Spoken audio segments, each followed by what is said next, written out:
Well, thank you very much, Claudia, and thank you very much, Claudia, and Mike, for the invitation to take place in this or participate in this really great forum.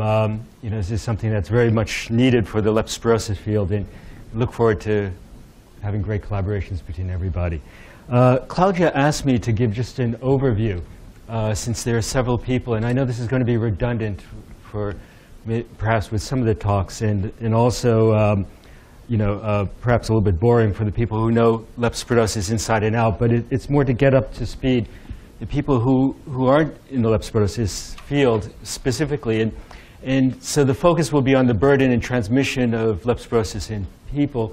I'll be calling on a lot of the work that we've been doing in Brazil, and specifically in the cities of Salvador and Rio de Janeiro, in the favelas or urban slums there, just as kind of highlighting the examples of the kind of the issues and the challenges that are facing us, not just from my perspective as a physician or public health epidemiologist, but also in terms of the modeling and what we can understand about the transmission dynamics. And I just want to start, and I think you've probably already seen many of the people here. You know, really, I'm not a modeler.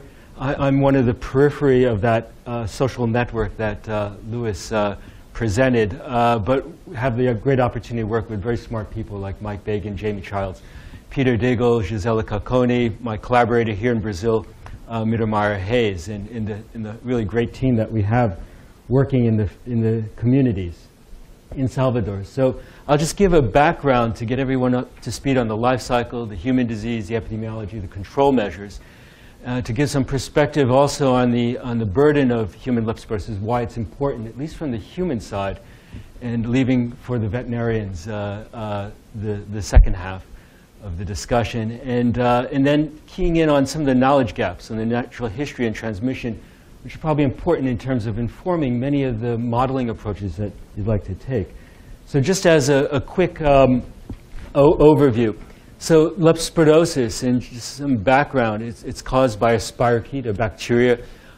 It's a fairly interesting bacteria because it's actually a very genetically as well as antigenically diverse. There's over 8 species, now actually 9 species, which are pathogens in humans, and over 200 serovars. And this plays into the heterogeneity of the epidemiological settings and the presentations that we see for leptospirosis.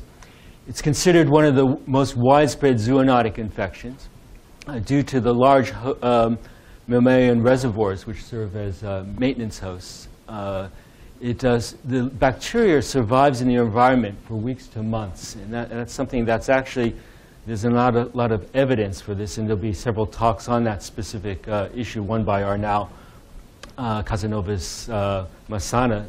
The other is then after in the environment, it penetrates the braided skin or mucous membranes to cause a systemic infection. And in the maintenance host, it colonizes the renal tubules, and it really causes this high-grade carriage. And this is actually a freeze fracture of a kidney from an experimentally infected rat. So it's a kidney that's been frozen in liquid nitrogen, cracked in half. And this is a scanning electron microscopy. You can see the renal tubule here. This is the interstitium with the red blood cells. And you can see that these tubules are really chock full of leptospirals, both adherent to the renal epithelium. And it's that high-grade colonization which is an important factor in terms of the transmission. And most of what I'll be talking about is actually the transmission from the environment to humans. Leptospirosis is really an environmentally transmitted disease. As a public health problem, you have situations where humans do come in contact, direct contact with either the reservoirs, but primarily the major mode of transmission, actually in terms of public health importance, is through environmental transmission. So humans, so this is really a true spillover infection. There's the enzootic cycle or epizootic cycles, and humans are incidental hosts. They don't transmit from one to the other. There's only very few case reports of breastfeeding and transplacental transmission among humans. But most of humans, as I mentioned, is really contact to environment contaminated with the urine of reservoirs, less frequently direct contact with the reservoirs. The incubation period is 2 to 30 days. So unlike many bacterial diseases which cause life-threatening infections, such as bacterial gram-negative sepsis, this actually has a prolonged incubation period, which is important when thinking about the transmission and the cycle. In humans, the early phase, and this is for people who don't know about the importance of the clinical manifestations of leptospirosis. In the majority of cases, leptospirosis presents as an acute undifferentiated fever, flu-like symptoms, body aches, headaches, abdominal pain, fever. However, in a proportion of these patients, about roughly 5 to 15%, and this is another figure which is up for a debate, people progress to develop the severe manifestations of leptospirosis. Wales disease, which is this triad of jaundice. This is a patient actually with Wales disease, jaundice, acute renal failure, and bleeding. This is a patient with, you can see the subconjunctival suffusion, the conjunctival suffusions and the subconjunctival hematomas. And as well, it causes, and these are life-threatening conditions, but I think more importantly, in the last 10 years, it's increasingly recognized that leptospirosis causes a major cause of mortality in developing countries as a form of causing pulmonary hemorrhage syndrome. Patients have massive pulmonary bleeding. They have acute respiratory distress syndrome. The case fatality rates for patients with Wales disease is over 10%, up much over 20% in many resource-poor settings. And for pulmonary hemorrhage syndrome, it's over 70%. And actually, pulmonary hemorrhage syndrome is probably one of the leading causes of hemorrhagic fever worldwide at this point. Antimicrobials are effective, but they're most effective when they're given in the early phase of illness before patients develop these severe life-threatening complications. However, one of the major barriers, and one of the things that is a key issue in understanding not just only the clinical burden of the disease, but also the transmission, is really the lack of adequate diagnostic tests. And we have Rudy here, who's head of the WHO reference laboratory, and I'm sure he can expound on that much better. And actually, it's that lack of current diagnostic tests, or adequate diagnostic tests, which is, first of all, a major barrier to understanding the disease burden in many of these research-poor settings, but also in terms of treating in the clinical management of patients. This is a very common situation, misdiagnosis in developing countries, especially when you have multiple diseases that have emerged due to poverty and climate, such as dengue. This is a cartoon during an outbreak in the city of Salvador, where the Aedes aegypti is shaking hands with the Rattus norvegicus, saying, you take one half of the city, and I'll take the other. And this really occurs in this period where leptospirosis presents as an acute undifferentiated fever. And misdiagnosis prevents prompt and timely treatment and prevention of the severe late-phase life-threatening complications. So then, just as a background on the epidemiology, and so I mentioned about really the antigenic and genetic diversity of the agent, and that quite parallels the heterogeneity that we see in different epidemiological situations. This is actually a slide presented by, that was given to me by Rudy. This is actually by Van Thieu. Was he? I'm sorry, Chris Everard from Barbados. This was the traditional epidemiology of leptospirosis. It was very much rural-based, associated with either the way of life or occupational, dry cash cropping, rural subsistence farmings with a multitude of potential reservoirs. And I think it's fair to say that in many cases where we have outbreaks, or many places where leptospirosis is a major public health problem, we don't know the etiological agent, and many times we don't know the maintenance reservoir, which stymies our attempts to understand the transmission dynamics. So in that traditional epidemiology has been mostly grounded in as a sporadic occupational disease. Leptospirosis was called milkmaid fever because of the milkmaids in Bratislava who would get leptospirosis, or Fort Bragg fever, military recruits going on maneuvers getting leptospirosis. But the major burden has been impoverished subsistence farmers. It's also been, but however, that epidemiology in leptospirosis is dynamic, has been undergoing dynamic changes. I think this is probably one of the reasons to have this conference, is really the changing epidemiology of leptospirosis. This is a good example, Lake Springfield, Illinois, this large outbreak of triathletes that occurred in 1998 due to the emergence of leptospirosis as a problem associated with recreation and water sports. We also have the issue of different sides of globalization, the privileged populations from developed countries going to endemic settings in resource-poor countries, coming back with leptospirosis. We have this phenomenon, which is, I think, Vincent may touch on this, is really these large unexplained nationwide emergences. For example, what happened in Thailand and Sri Lanka, where over 40,000 cases occurred within 3 or 4 years. There's this dramatic spread, and the drivers of that are really to this date, and this is over 10 years, are largely unknown. And I think one thing that we think about when we think about the future is really the issues that are associated with climate change.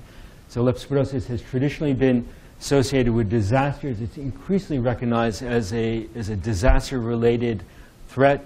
This is a good example of Mumbai, a large monsoon that occurred in 2005. There were over 4,000 cases and 500 deaths that occurred during this one single event. And just to reinforce this issue of climate change, this is actually a publication that came out by Cyril Gorant from Institut Pasteur in New Caledonia, together with Diane Weinberger, who is doing a time series analysis. And you can see this really, without even having to do the analysis, you can see really the association between monthly cases and SST anomalies, and particularly La Nina effects. And actually, you can have a quite effective forecasting model, which is actually being used in New Caledonia. So you have these important influences of climate change, but just to also highlight the other causes of infectious disease emergence, which will influence and impact leptospirosis, and I think will be important for this community to project for in the future. Of course, there are the issues of climate and weather. However, there are major issues with respect to human demographics and behavior, poverty and social inequity. And that's really captured by the transition that happened pretty much in all of our lifetimes. Over the last 50 years, there's been a dramatic urbanization of the world's population. I think in 2007, this is the first time in human history that there are more people living in cities than in rural areas, rural regions. And by 2037, the majority of the world's population will be living in the world's poorest countries, in urban centers in the world's poorest countries. And the outcome of that is not just the demographic, but it's not just the social issues of inequity, but also the ecological changes. This is actually the community that Jamie, Mike, Peter, many of us work with the Brazilian Ministry of Health, the Oswaldo Cruz Foundation. This is a peri-urban favela or urban slum. This was a pristine Atlantic rainforest 40 years ago, 35 years ago, and now it's a densely populated slum. You can see the open sewers, the uncollected trash, the high crowding. This is actually the perfect scenario for leptospirosis, and this has actually been the basis of our work since 1996, which started out as an outbreak investigation. You can see this is the epidemic curve, or this is actually active population-based surveillance that we've done over the last 18 years now. You can see that every year there are these epidemics that coincide with the rain season. This is sort of a new emerging, well, it's no longer new, but it's a distinct epidemiological pattern whose salient features are these annual seasonal epidemics. They attack the same urban slum communities. It's caused in this case, it's caused in this setting by a single serovar, and the domestic rat is the primary maintenance host for this transmission. And these same conditions of poverty and climate are throughout the world. We have in Brazil, we have over 12,000 cases of severe leptospirosis, over 10% case fatality rates. And I think just to close up this really introductory part, that leads us to the issue, what can we do about this? And what do we need from you as a community to inform us in terms of the public health responses? And so, I think really when we think about current control and prevention strategies, it's really based on preventing disease and poor clinical outcomes, preventing exposures in humans, and reducing the reservoir density. And much of actually the investment in many of the developed countries is actually up here.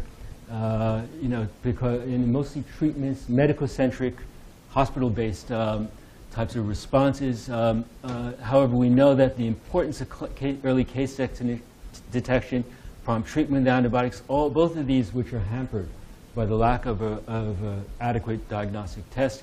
To date, actually, there are many settings where people use chemoprophylaxis in high-risk groups, but there's actually no evidence for the effectiveness of this intervention in mass campaigns.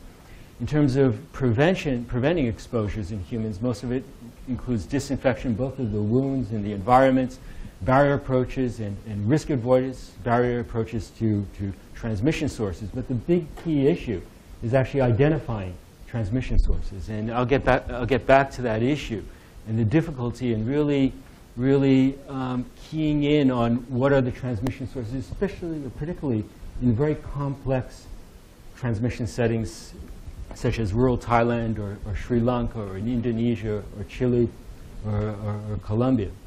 I think many of the interests here of this group, or the veterinarians in this group, or the zoonotic disease specialists, is really reducing the rodent reservoir density, and that's either through vaccination of livestock and domestic animals. I'll leave that for Shukumari to discuss chemical control of rodents and environmental control of food sources and habitats. And these are very difficult to implement when you don't know the reservoir, you don't know the agent, and when the transmission sources or the habitats of these maintenance sources are not identified.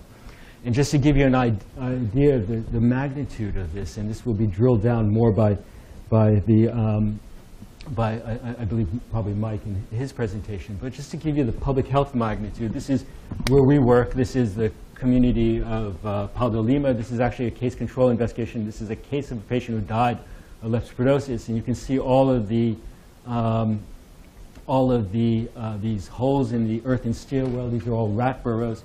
We send out teams in the middle of the night. They come back with cagefuls of rats, and the rats, over 80% of the rats are colonized, have high-grade colonization of Leptospirosis, indicating that there's not only a high density of rats close to where people live, but there's also a high degree of environmental contamination. And I think there are several issues that need to be drilled down to understand how we can better prevent Leptospirosis in that scenario.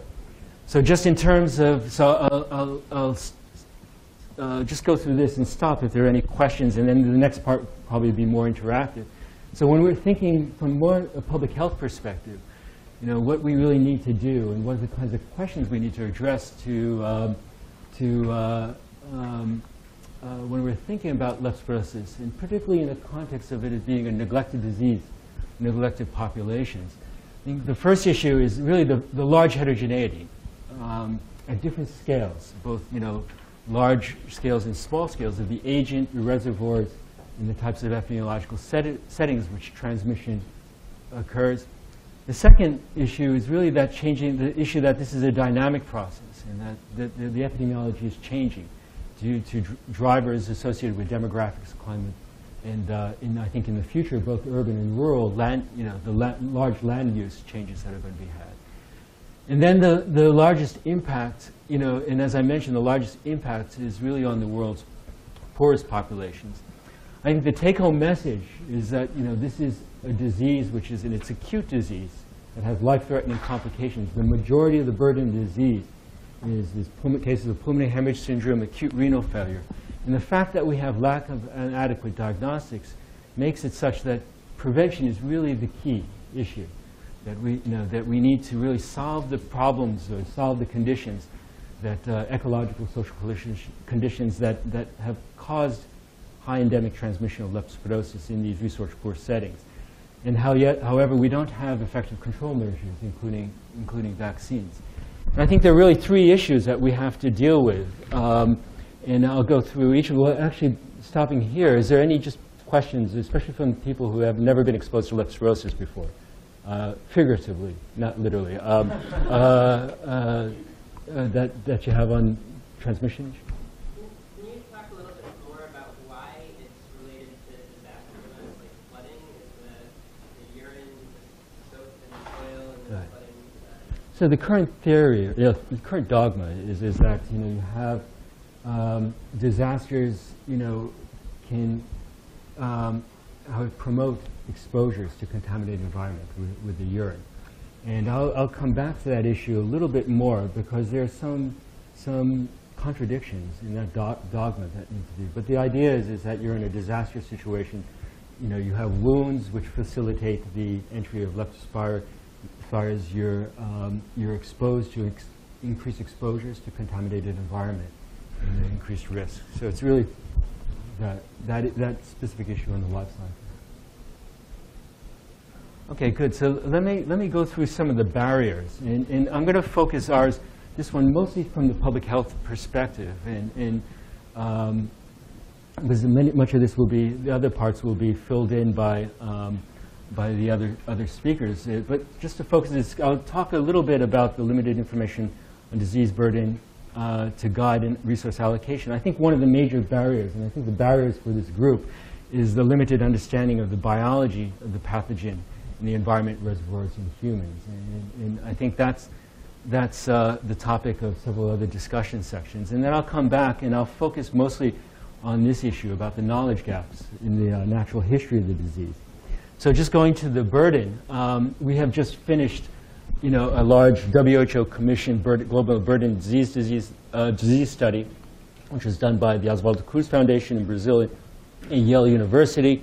We actually used a very standard approach, screening over 12,000 reports. We had 80 studies which had, fulfilled QA criteria. We modeled these over 21 global burden of disease subregions, and using modeling methods because of the sparse number of reports, we came up with an estimate of about 1 million cases and over roughly 60,000 deaths that occur worldwide. And this figure actually places leptospirosis as one of the leading, if not the leading, causes of morbidity and mortality among zoonotic diseases. And it also probably places leptospirosis very close to many of the other kinds of neglected diseases in developing countries. And I think one of the major issues, and I think this is, as in any global burden of disease data, you're modeling based on higher quality or high quality reports. You can see that these reports are not distributed to the places where the burden is great. This is primarily a disease of resource-poor countries in tropical environments. You can see the paucity of studies in key areas such as Africa, where the burden is predicted to be very high. And I think when we think about many of the changes that are going to be happening in the future in terms of land use as well as climate, much of this will happen in places like Africa. Urbanization will be a big issue, as well as agricultural farming and mass-scale agricultural farming in these regions. So let me go back now to some of the steps in this life cycle. So obviously, I think there are many open questions about the intraspecific transmission in reservoir hosts, whether they be maintenance or spillover reservoir hosts. We also have important issues with respect to the behavior and the biology of leptospirosis in terms of their persistence and survival in the environment. But I'll focus more on now kind of the natural history questions that when people come in contact. And to go back to our colleague's question, I think there are several key questions that we ask. But I think one framework to think about these disease determinants in natural history, and this is just one piece of the overall puzzle that is the focus of this workshop. But we commonly think of these disease determinants along these lines. First of all, the environmental exposures, which influence the infecting inoculum dose. That said, that's only if the infecting inoculum dose is important. The second is the strain-specific virulence characteristics of the pathogen. And I believe Rudy is going to talk more on that, so I won't dwell on this. But this is really the fact that we have this over 200 serovars in the 9 species. And how does that play into the natural history and the public health outcomes across space and time that we've observed with that large variation or heterogeneity in the epidemiology of leptospirosis. And I think two other issues, and I think when we think about, and this is not a mathematical modeler, but just to co-opt an SIR model, just to illustrate some points. So, obviously, many of the factors that we have, the questions that we have here are based on exposures, as well as risk groups.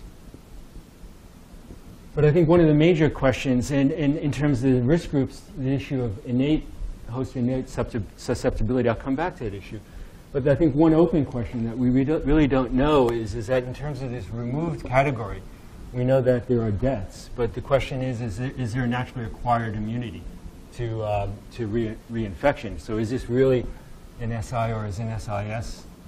They return to a susceptible state. And that's actually, since the discovery of leptospirosis over 100 years ago, we still really don't have an answer to whether a prior immune response or a prior infection potentiates increased or decreased susceptibility to reinfection. So I think the first question kind of drill down on is the question about when do exposures occur and what's the inoculum dose? And those two things are a very interrelated process. And to illustrate that, I'll give an example of analysis that Peter's former postdoc Marcelo Cunha did about leptospirosis in these urban slum environments where you have these annual seasonal epidemics that occur. And this was to answer specifically the question, when do exposure occur? So the dogma is that leptospirosis survive for weeks to months. And there'll be some information that may challenge that dogma.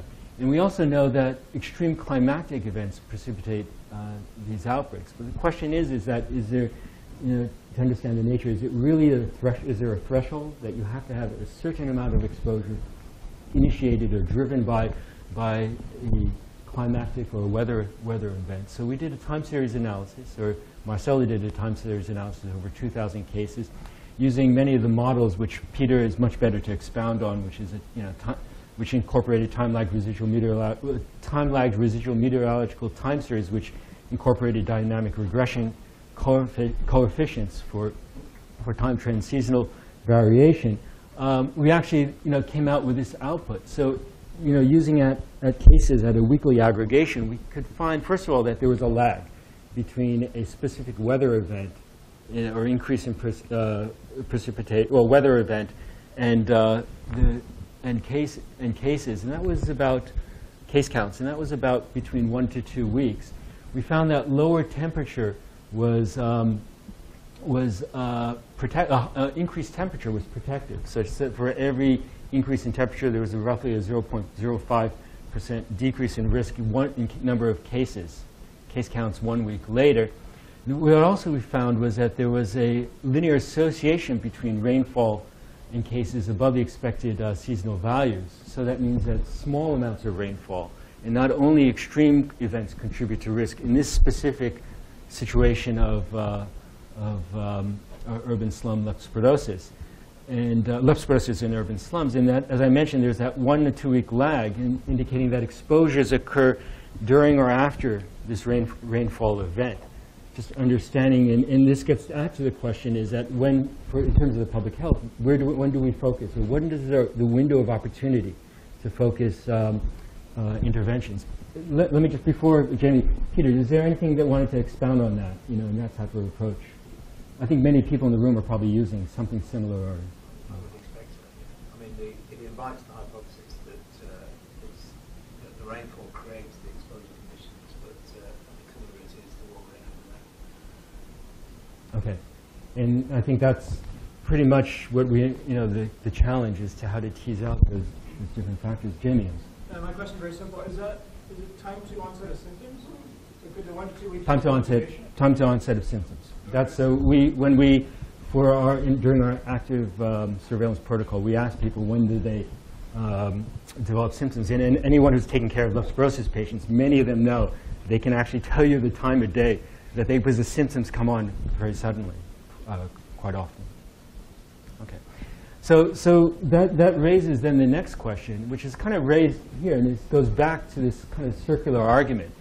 But so if exposures are occurring, this is an example of an outbreak investigation done by Derek Sutan, who is one of our fellows who worked from Thailand but worked in Brazil with us, of a flood-related outbreak in Nan province. There was a huge rainfall event. There was massive flooding that occurred throughout this city. And you saw this epidemic curve, this shape of this epidemic curve. And if we, which occurred 2 weeks after the flooding event. So if we assume or use the premise that the majority of exposures occurred during this period, first of all, what's the contribution of persistence and survival of leptospirosis in this type of to risk? The second question is that when are there, there's something counterintuitive. So usually when you have a flood, you actually have a dilution of the inoculum. On the other hand, as Peter talked about, the kinds of behaviors that some people here you can see have boots, some people have sandals, some people are barefoot. And you can see that, with the wounds and the risks you have exposures, or you have wounds which can promote the transmission of leptospirosis. And there's actually a very nice outbreak investigation done by the Ministry of Public Health in Thailand and the CDC, which showed that there's the increasing number of skin wounds in a subject was associated with increased risk for infection during an outbreak. So there's several counterintuitive things. This is extremely important because, which in terms of public health, with respect to whether the intervention is really during the cleanup or if it's actually during the disaster setting. And we don't really know. That's one of the questions in the biology of leptospirosis and the complexity with respect to human behavior. And that also brings back up the other issue about the inoculum dose. So, what is the actual inoculum dose? And is there a relationship between the risk of infection and disease and the inoculum dose? And we don't really, of course, have, unlike salmonella, we can't test, we haven't been able to test prisoners or medical students like they've done with typhoid fever. But we do have hamsters. And this is a typical model for leptospirosis. You can see this hamster gets pulmonary hemorrhage syndrome. And you can see that if you inoculate leptospirosis with 10 to the 7 into the intraperitoneum, 10 to the 7, 10 to the 10 to the 3rd, 10 to the 1st, you see this dose-dependent effect in terms of survival. Curiously, so you can actually infect a hamster and kill it within about 12 to 14 days with 10 leptospirosis. However, when you give leptospirosis in a more natural route, for example, as conjunctival inoculation, you need high doses of leptospirosis in order to kill a hamster. And this is an extremely susceptible hamster when you infect intraperitoneally. But when you infect conjunctivally or other mucosal routes, you need extremely high doses, which causes, I think some of the other talks will come back to that issue about, what is the inoculum that's in the environment. Yes. Can we look to see with abrasions, because it seems like that might be the most common way around. Okay.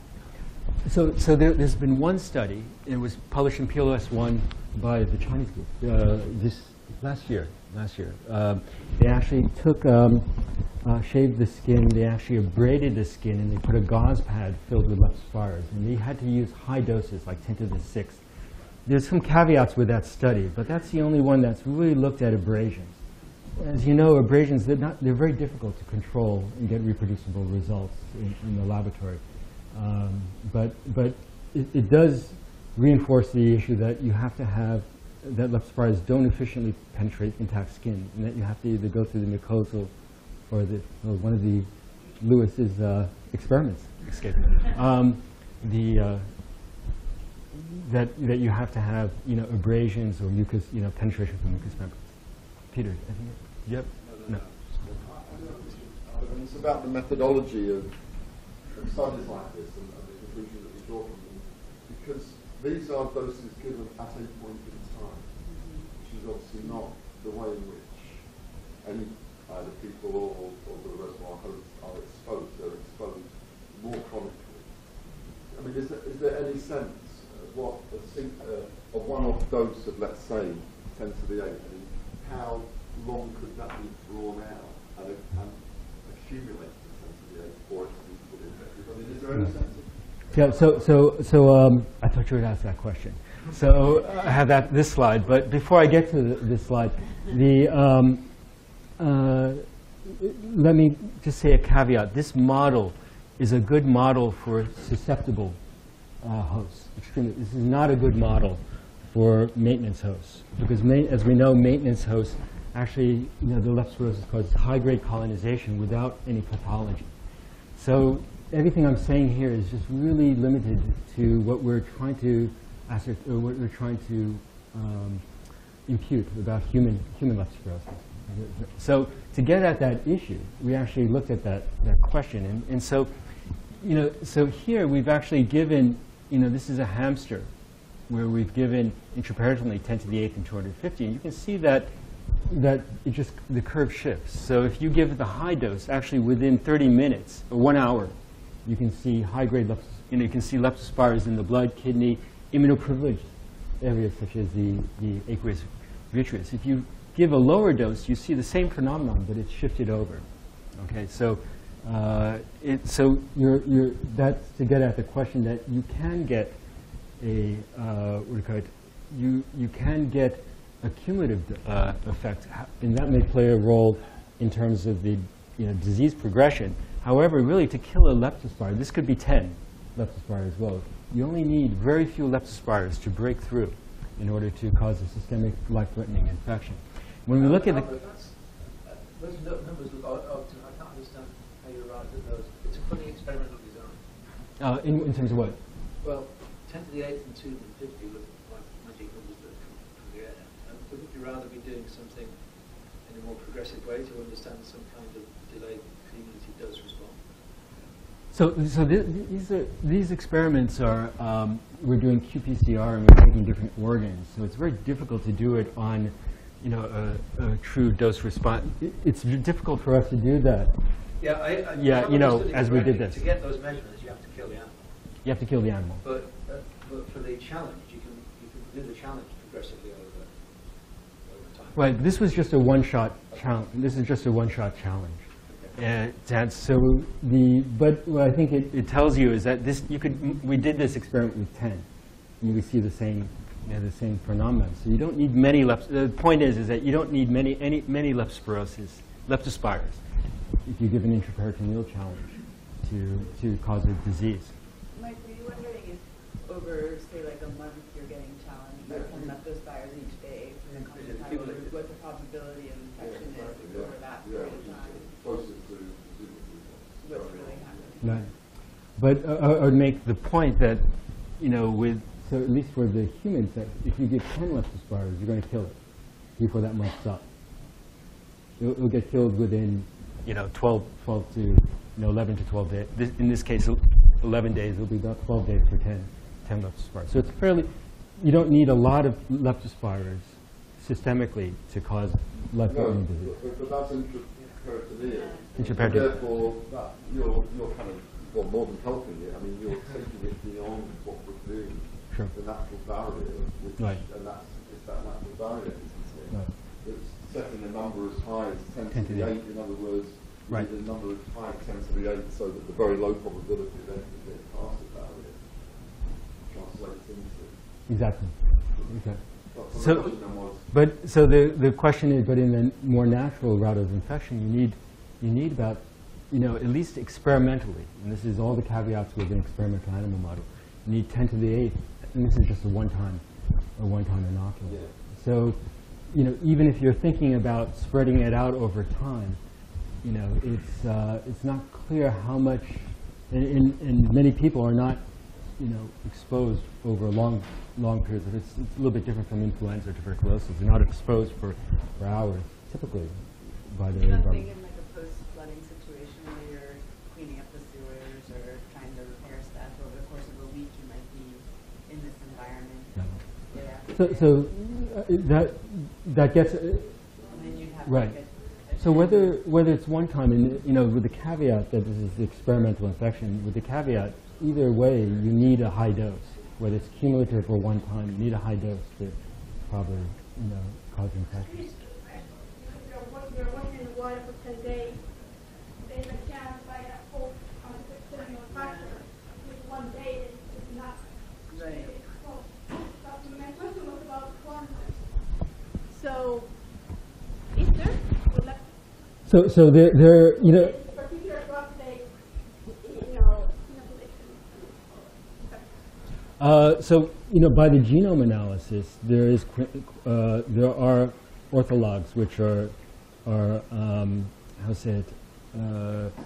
which are of quorum sensing, known quorum sensing elements in other bacteria. But for Leptospirosis, no one's actually drilled down to that. And the reason is because it's very difficult to genetically manipulate the pathogen.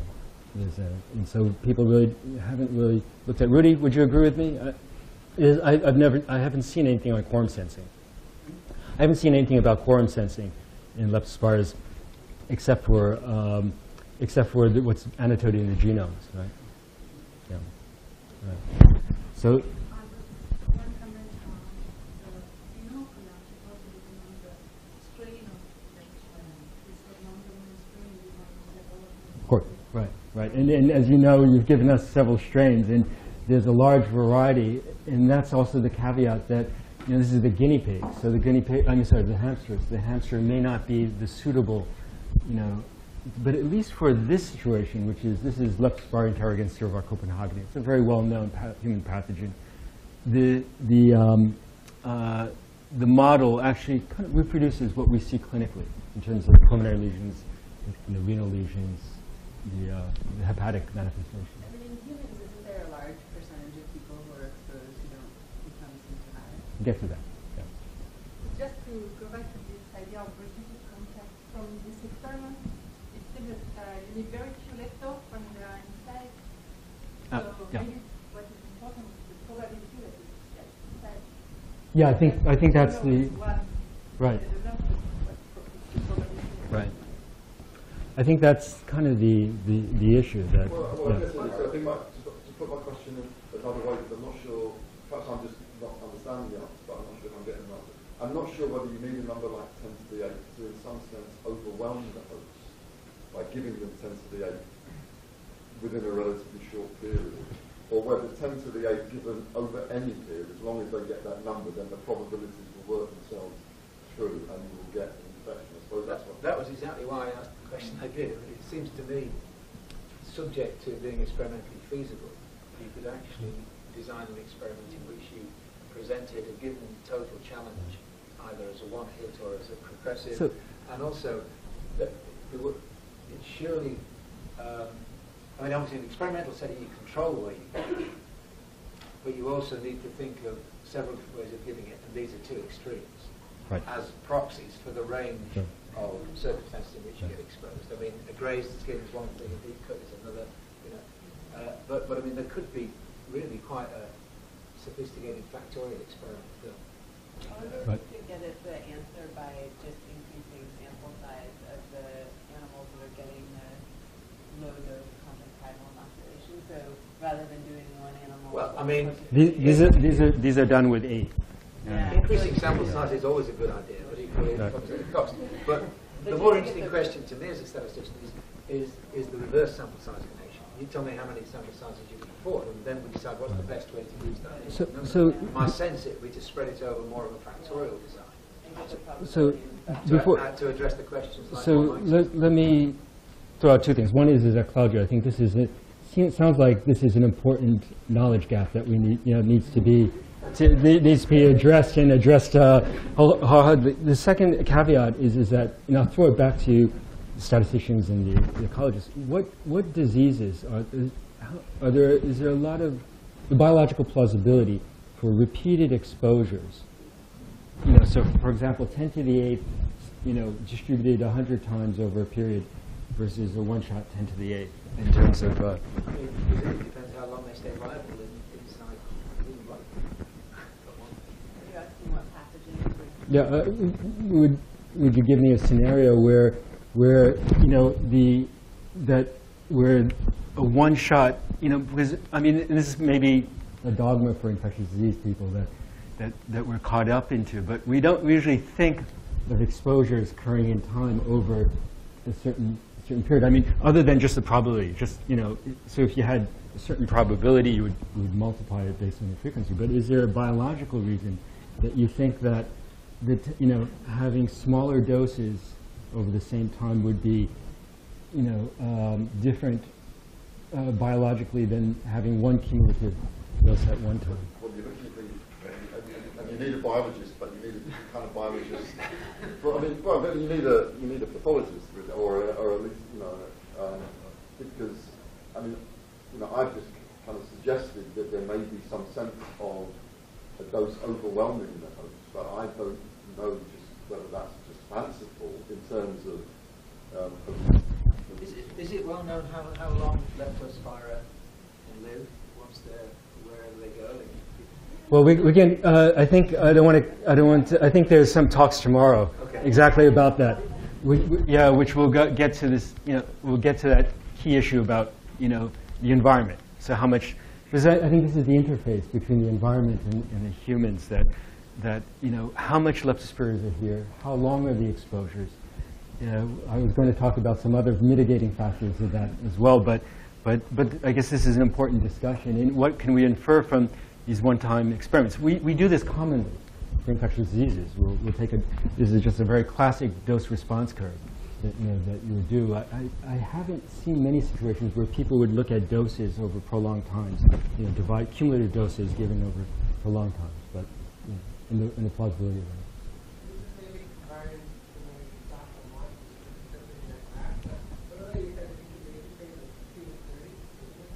For humans, yeah. Is that uncertainty, or is that actually That's the range. That's the observed range from epidemiological studies. These are hamsters.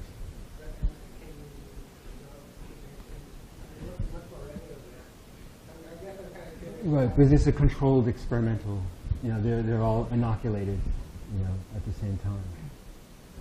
So in each of these are groups of 8 animals. So, yeah. I'm sorry? Well, no, it's an animal model, so it's not going to reproduce exactly what you find in the humans. But the range in humans is 2 to 30 days, and that actually came from outbreak investigations, where there's a point source transmission, and then they knew.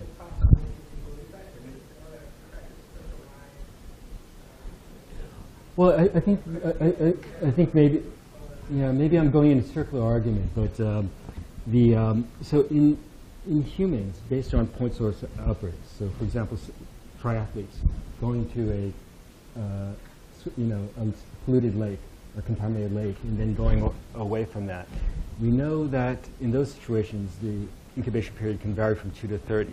So the interesting question is, why does that vary? Why is it 2 in some people and why is it 30 in others? And one of the premises here, and they didn't do a good job explaining it, is that part of that could be due to the host susceptibility, whether innate or acquired. It could be to the inoculum dose. So people, and this is very common for when we think about foodborne diseases. Somebody goes to the picnic and they can go back to the mayonnaise and they can count how much salmonella is there. But usually what we think about this in these type of, and it's maybe a problem with our paradigm is wrong.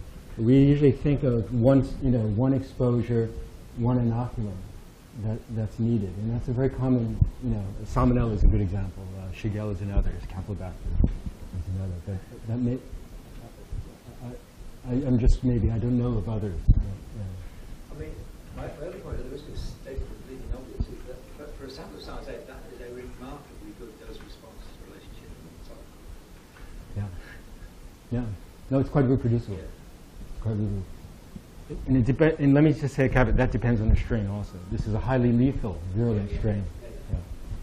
And so there's a question? I was just going to say there might be something in the literature on repeated vaccinations that could get questions about repeated. So repeated vaccinations will put the confounder of the pre-existing, or let's say immunity, the acquired immunity. I still have more to do. What should I do? Go for it? Okay. Is it interesting?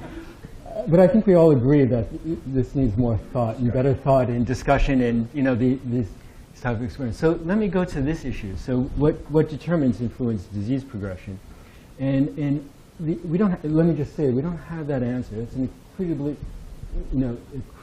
whenever you go to an infectious disease public health problem, you always want to know what's your burden of disease pyramid like, and we didn't have that for leptospirosis. And we didn't have that, more importantly, on the population level.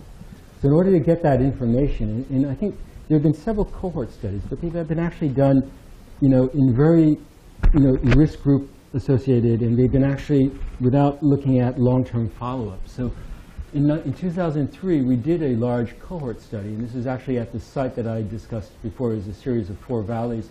It's a collaboration with the team in the Oswaldo Cruz Foundation. Peter has been a great force in this effort, and so we've actually enrolled a cohort of 11,220 people. We actually did a series of different cohort investigations to answer different questions.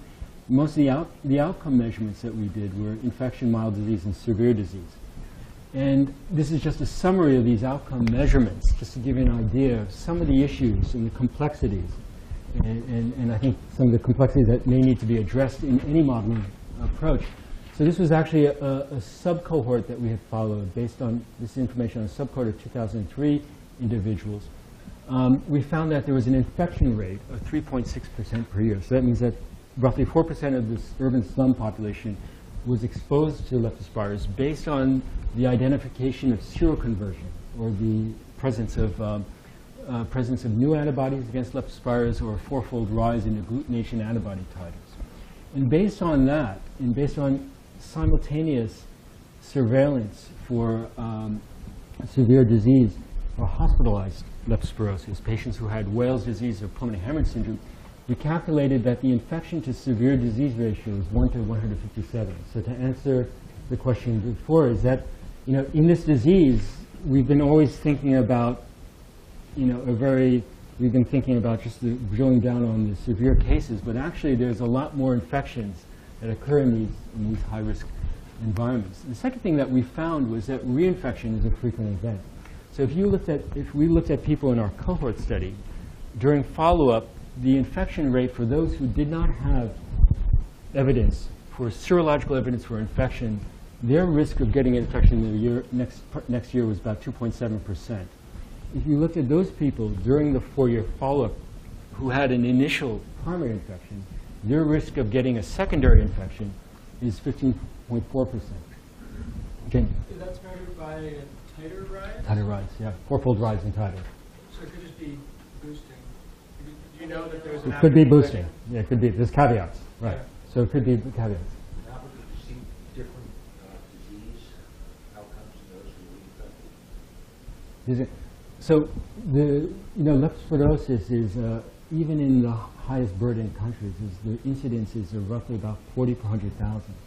So in a cohort of one of the challenges in studying leptospirosis prospectively, just like pneumococcal disease, is that the severe disease rate is very difficult to follow. So this was actually done by a combination of population-based surveillance together with the cohort population. So the caveat here, and this is, unfortunately the only outcome that we can use to actually follow in a reasonable sized cohort prospectively, is at these infection rates. But this actually tells us two things. Whether it's boosting or not, it tells us that, one, that people are getting re-exposed and they're mounting an antibody response. And so now we can debate what is the meaning of a 4-fold rise in titer. Do you have to have a systemic infection to have a 4-fold rise in titer? Most people say they would. If you look for most bacteria, whether it's Brucella, whether it's rickettsial disease, or whether it's influenza, 4-fold rise in titer. Why 4-fold rise? That you have to go back 120 years. The second thing that this tells us is that there's not complete immunity. There's not sterilizing immunity to leptospirosis. That even if it was a boost effect, it has to be. We're not having sterilizing immunity. One of the issues that we're doing together with José Hagen, who was in our team in Brazil, as well as Peter, is really now looking to see, drilling down on this group, because you can imagine there's a lot of confounding. These are the people who are the poorest and who live in the worst conditions, to see by controlling for exposure whether there's a protective effect of antibodies. So that's a question that needs to be answered. And it'd be curious if there's anybody in the veterinary side that have, this is the best experiment to do. Veterinarians should do this experiment, not necessarily the public health people, because of the low outcomes. So the highest attack rates were in adult males. So you can see, but also women and children are exposed. So here, this is the attack rates for infection. And you can see that there are more in adults and there are more in males than females. However, when we look at severe disease, and those patients who are coming down with Wales disease or pulmonary hemorrhage syndrome, you can see that this difference in risk, this risk ratio, is over 10 or 20 for many of these age groups. And it's primarily men, and it's primarily adults, and there's actually a shift in that curve. And so one of the things that we're trying to do in a nested case control format, and this is difficult to do because of the low number of severe disease events, is understand what are the host factors, or possibly the inoculum dose-dependent exposures, which could influence that process. When we look at deaths and mortality in that same population, you see a very different pattern. So either whether it's irrespective of whether it's women or men, you see an increase over age. And when somebody, when you see that type of curve, or when you see a U-shaped curve, you think of immunological or host factors that are involved. So this is actually a complex, probably a complex set of determinants that are influencing these types of attack rates that we're seeing. Any?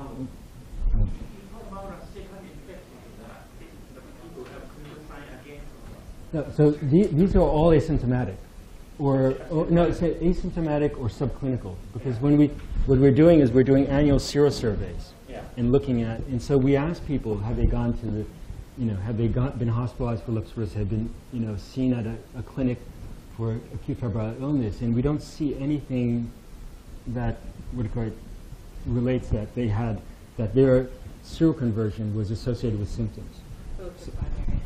Both the primary and secondary infections. So does the antibody titer is higher, med titer is higher, or? Yeah, so it's somebody who's gone from 0 to 50 in 1 year, and then in another year gone from 25 to 200. So these need to be understood carefully, with these caveats, because. Yeah, but med titer, then 100, 200, sometimes it's very dangerous to see really positive. I think when we go below 50, we have difficulty because of the the triglycerides and the cholesterol in the blood. But usually 50, 100, 200 is not a difficulty. And we also revalue, we repeat these MATs side by side to make sure that they're the same. Yeah. So for this, ours is a little bit different. This is the other caveat, and this is probably the good thing about our site, and also the bad thing in terms of generalizability. Our site is where there's only one serovar circulating. So animals are many times exposed to multiple serovars. It's very difficult to interpret seroconversions or serological data, but in ours it's just one serovar. It makes it easier to interpret. What's the interval between these samples that you're looking at seroconversion? 1 year. These are annual. So people could have gone up and come down. They could have gone up. So there could be some misclassification, but I think it would bias us from underestimating than overestimating. Okay.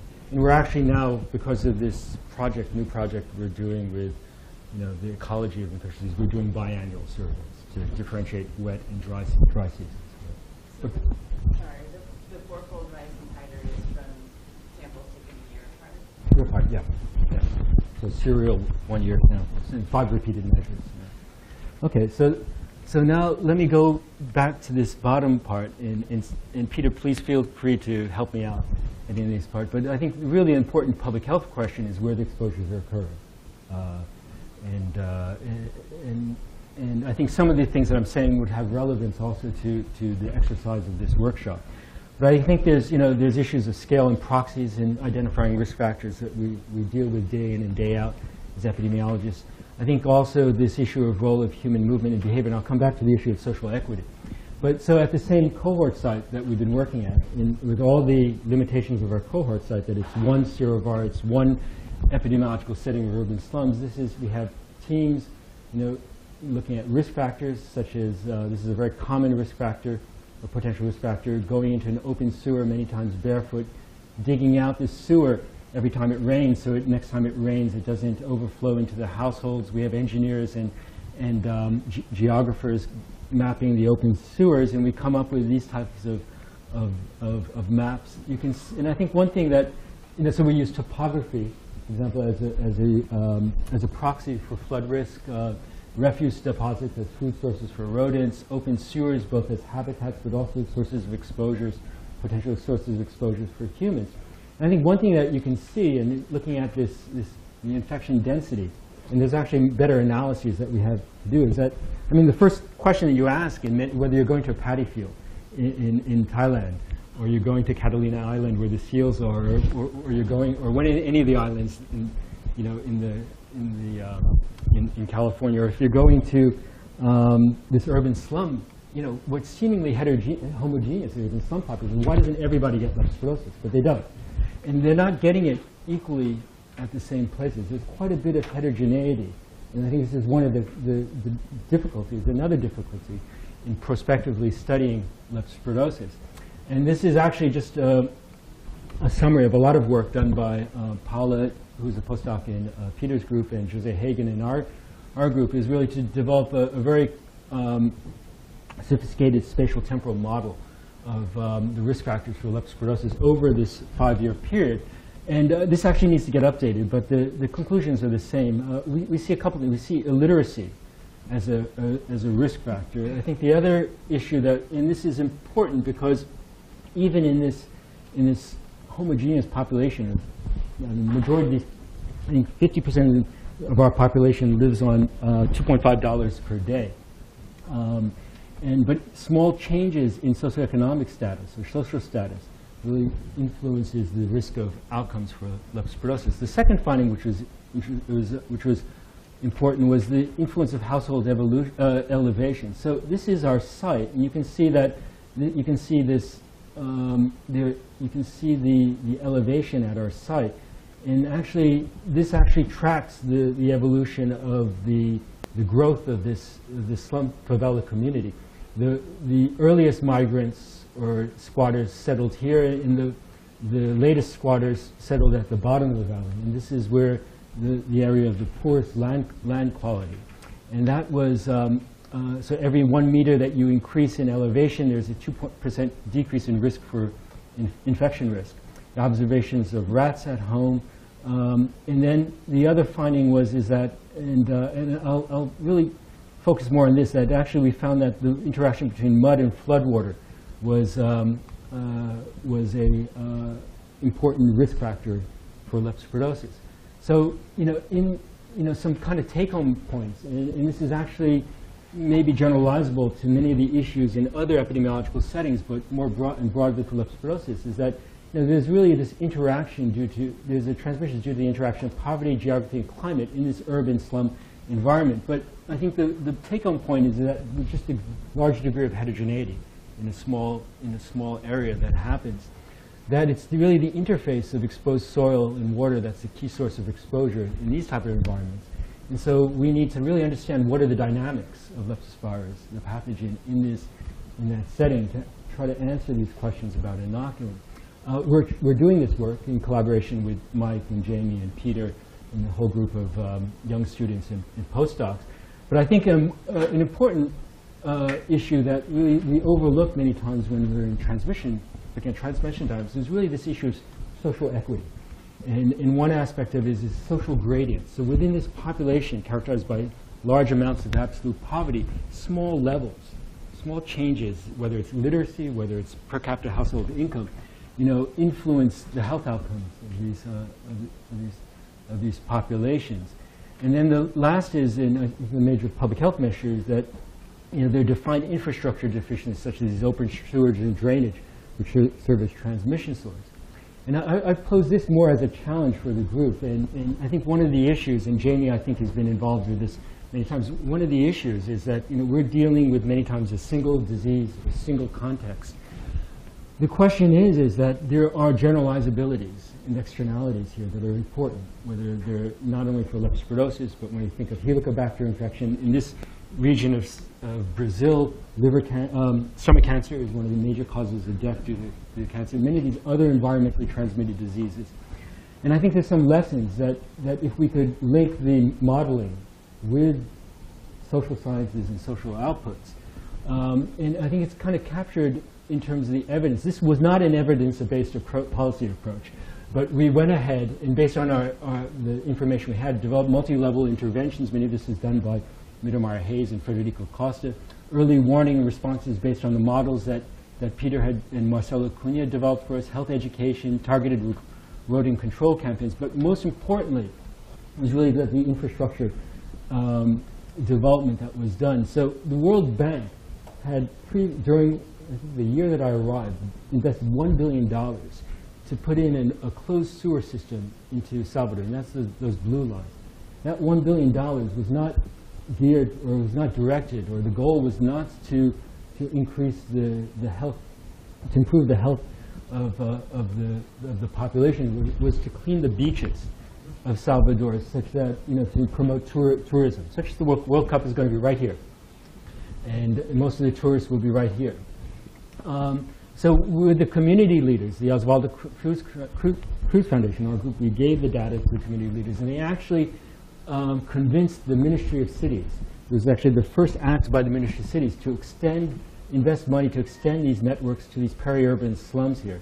And then over these 16-year period, that we found that there was a fourfold or almost fivefold decrease in the rate of leptospirosis. And we're trying to understand, based on this observational data, what are the elements that may have contributed to this, which I think in the issue of social determinants, which I think need to be addressed in these models. So just to finish off, so I think when we think about what we would like from this group, and it's maybe a little bit selfish, but at least from the public health system, is that we need to really address this issue of the livelihoods and the health of urban slum communities. Right now we have 1 billion. That population by 2025 will increase by 2 billion.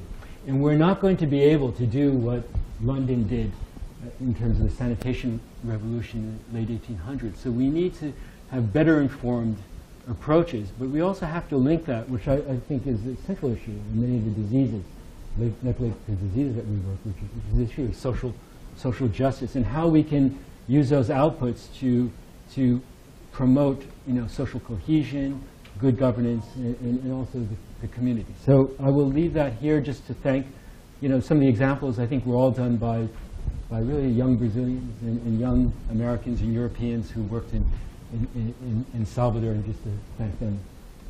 So.